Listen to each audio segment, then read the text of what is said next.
And here's a final thought for tonight. Now, you may have heard of the artist King Kaka, who has caused a storm online with his new single, Wajinga Nyinyi. In the track that has largely been hailed as a wake-up call by a section of the public and the media, he points out, frankly, the obvious.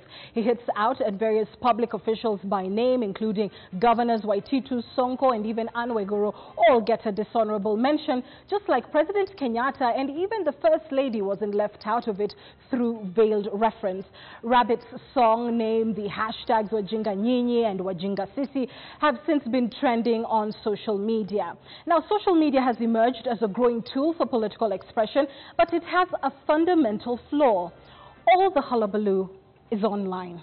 Now, this is not just a Kenyan phenomenon where online bravery leads to nothing. Around the world, kwa ground vitu inakuanga different. Here in Kenya, we have seen leaders like Martha Karua, Peter Kenneth win on Twitter, lose in the actual election. This week, even the British, as we've heard Senator Sakaja say on this program, the British found that Twitter continues to lose elections. The Tories took the day despite all the online furore against the impact of Brexit and the views on the British Prime Minister Boris Johnson.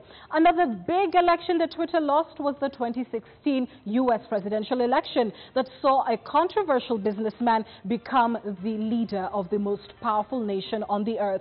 Now, while online users are usually real people expressing themselves, Twitter, Facebook, Instagram, and WhatsApp, all these forums are really emerging to prove that at the end of the day, they're nothing more than a bubble in which to vent.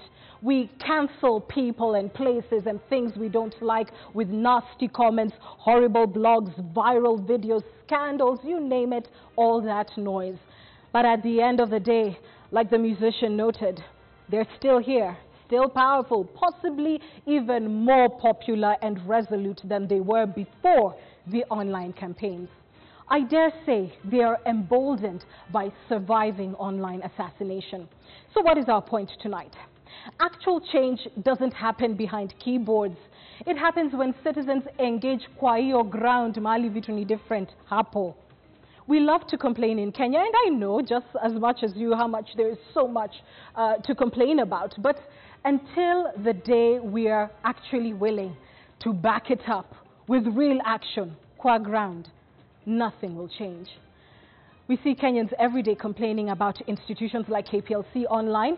How many actually walk up to their offices and demand that change or petition their member of parliament or parliament itself or the ministry to do something about it? You know, I can only think of one. Governor Anne Waiguru is often portrayed as the high priestess of corruption. So why did Kenyans elect her? Same goes for Governor Mike Sonko, who we've just discussed on this program. He has been an elected leader since 2010. Why did Nairobians vote for him over and over again? Is it the Wajinga Sisi phenomena? Well, I've been saying it on this program for the last few weeks now, and I say it again tonight. The office of citizen of the Republic of Kenya is a high calling and an office of action. It means that if you don't like what is happening, you will need to engage to change it. And not just on Twitter, but in the real world. The old school way, where you wake up and you lobby and you protest and you petition and you vote. It's not for cowards, this thing. It requires us to move past whining to doing something real in the real world. But don't take my word for it. Perhaps listen to former US President Barack Obama, who just this past October called out the woke culture online, where people use hashtags to shame or condemn others. In his words, and I quote, "That's not activism, that's not bringing about change," end quote. Real change is going to inconvenience you. It will inconvenience you to attend barazas and engage the administration. It will inconvenience you to write a petition and collect signatures, and you will probably be really bored trying to read through some proposed law or perhaps even the BBI. And it will cost you more than just your time if you ever decide to go out and protest. And it means that once you start engaging, you stay engaged, not just on election day, but every day thereafter. And that's our punchline. tonight. Thank you very much for watching. The holidays are here, but Punchline will continue. Thanks for watching tonight. Good night.